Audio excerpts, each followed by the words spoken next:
Picture the solemn and potent bellow of a trumpet piercing through the silence, a sound that signifies the beginning of the end times. This is the trumpet's first call, the start of the 7 apocalyptic events delineated in the Book of Revelation, as depicted in Revelation 8:7. The use of the trumpet in this context is steeped. Context is steeped in symbolic history. Historically, in many cultures, the blast of a trumpet was seen as a signal, a call to arms, or even an announcement of an important event.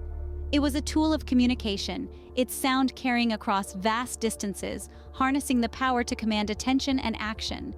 In this scenario, it is the divine instrument announcing commencement of the end times. Revelation 8:7 vividly describes this event. The first angel sounded, and there followed hail and fire mingled with blood, and they were cast upon the earth, and the third part of trees was burnt up, and all green grass was burnt up. This trumpet's reverberation triggers a cataclysmic, a third of the earth's trees, and all its verdant life succumbs to the fiery rain. Visualize the catastrophe, the drastic transformation of landscapes, and the severe impact on life as we grasp it.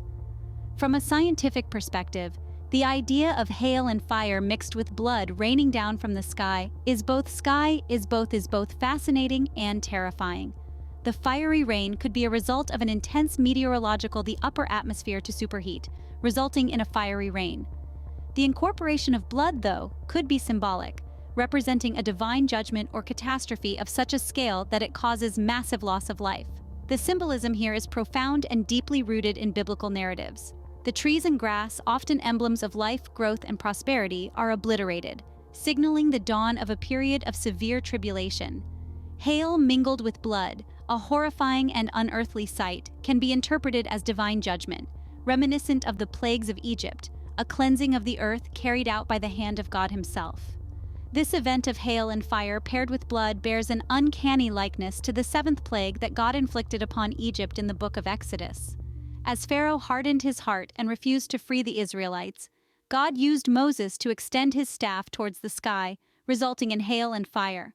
Now, this identical divine judgment is not confined to Egypt, but envelops the entire globe. The number 3 also holds significant symbolism. In biblical numerology, 3 often stands for completeness or perfection. Thus, annihilation of a third of the earth symbolizes a significant yet partial judgment, not total, but substantial enough to impact the world deeply.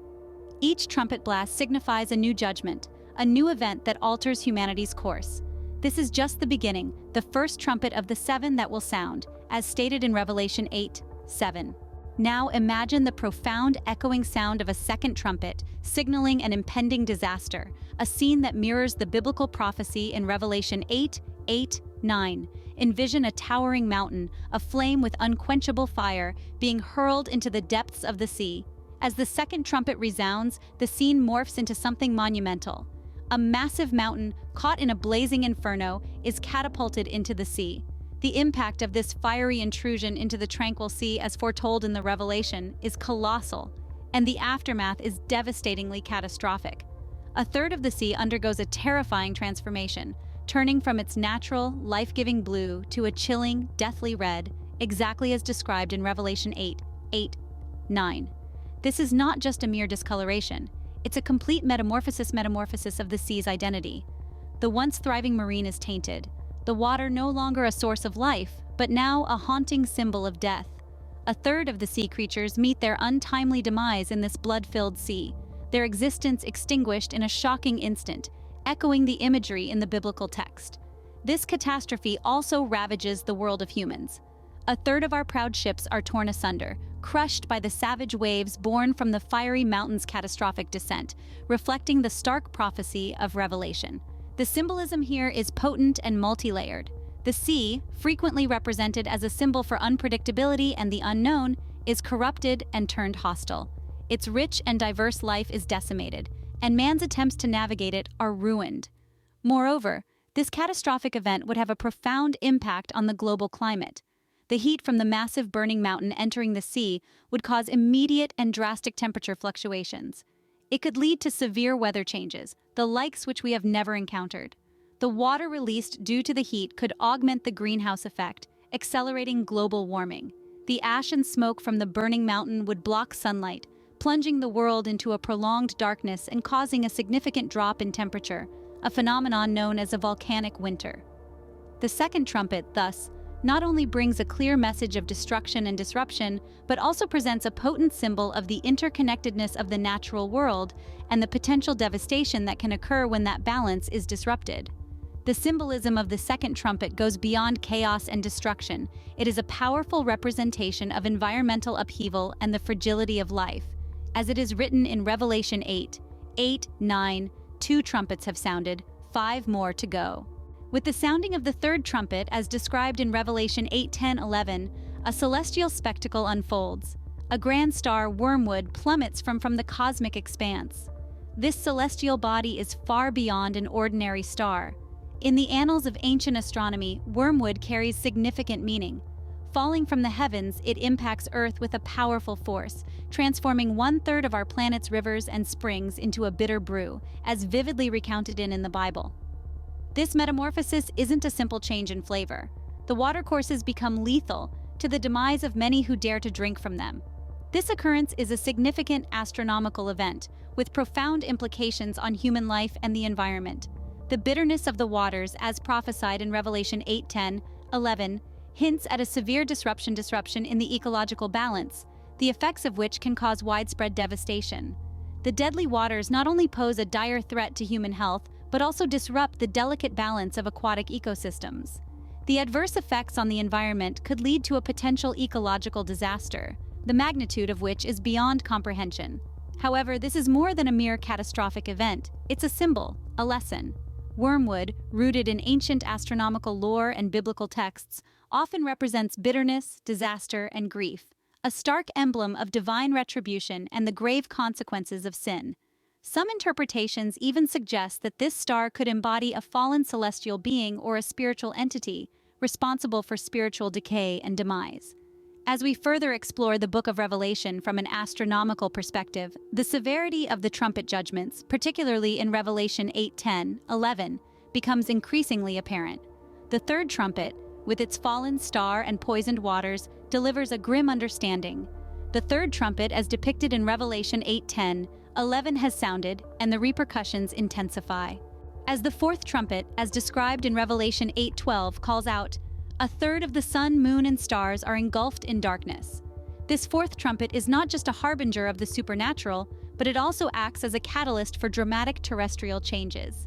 As the sound of this trumpet, as stated in Revelation 8:12, reverberates, the thrust into a peculiar semi-darkness. This is not the enveloping darkness of the night, but a unique form of partial blackout. Imagine the tangible effects of this situation on our world. A third of the day and night obscured, plunging the world into an endless twilight. The impacts on Earth's climate would be drastic. The sudden decrease in sunlight could have immediate repercussions on global temperatures, potentially triggering and severe global cooling. Our ecosystems, reliant on the sun for growth and nourishment, would face a major crisis. Plants would struggle to photosynthesize, which in turn would have a domino effect on the entire food web. Symbolically, the Fourth Trumpet of Revelation 8:12 has profound meaning. The sun, moon, and stars are more than celestial bodies in the sky. Throughout history and across cultures, they have been esteemed as symbols of life, guidance, and divinity. Their partial obscuration could be perceived as a divine warning, a sign of celestial disapproval, signaling severe judgments in the offing. This partial darkness could also be connected to the spiritual blindness of those who choose to overlook the divine message. It reflects the state of being partially in the dark, not fully enlightened. As we delve deeper into the Book of Revelation, the trumpet sounds prompt increasingly dramatic transformations. Halfway through, the trumpet's call, as pinpointed in Revelation 8:12, instigates unparalleled upheavals, emphasizing the profound consequences of ignoring divine intervention. As per Revelation 9:1, 11, the Fifth Trumpet, a significant biblical event, sees a swarm of locusts emerge from the depths of the bottomless pit. As we delve deeper into the complex tapestry that is the Book of Revelation, we find the Fifth Trumpet sound referred to in these verses, initiating an event that stirs feelings of both awe and fear. A celestial body, a star, falls from the expanse of heaven, descending down to earth, and it is entrusted with the key to the mysterious bottomless pit.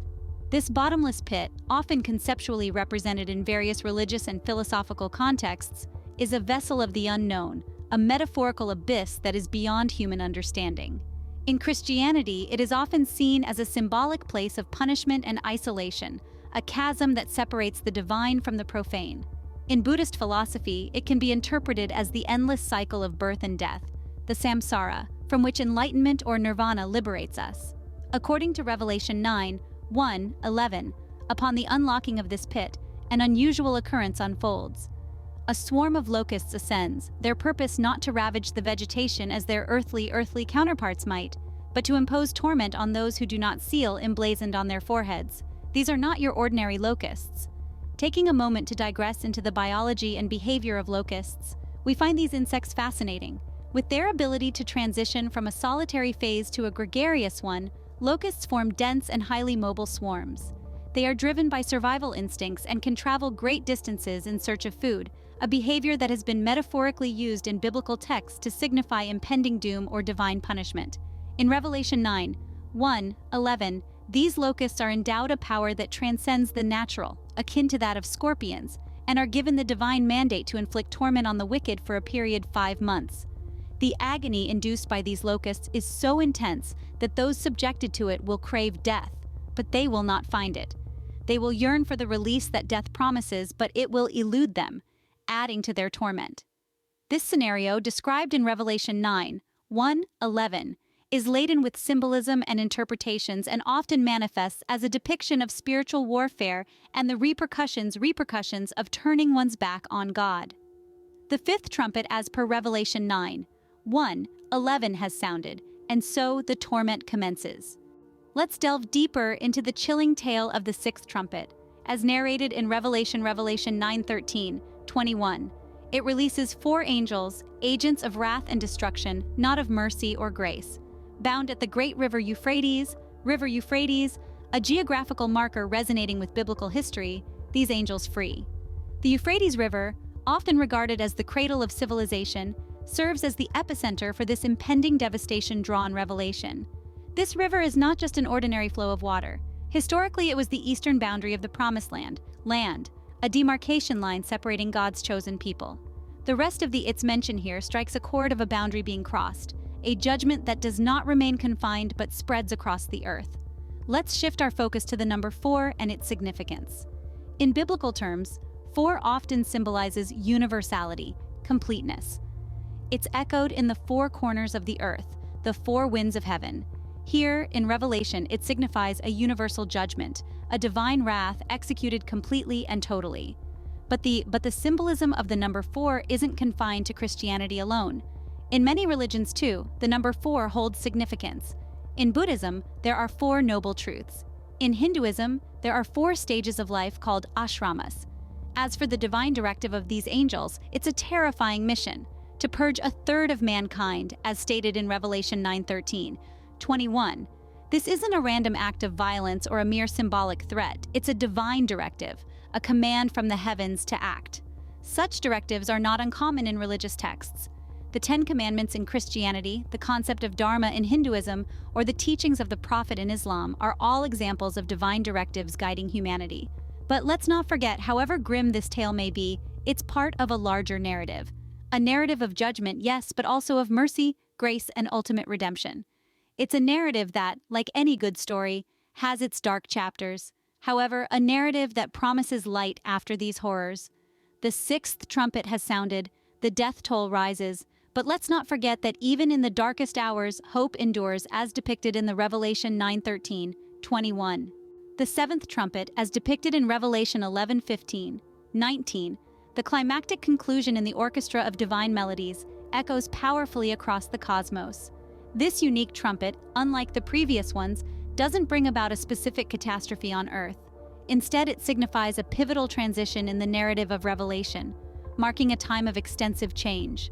Upon the sounding of the seventh trumpet, echoing from within Revelation 11:15-19, the gates of God's heavenly sanctuary swing wide open, and the Ark of His Covenant appears within this temple.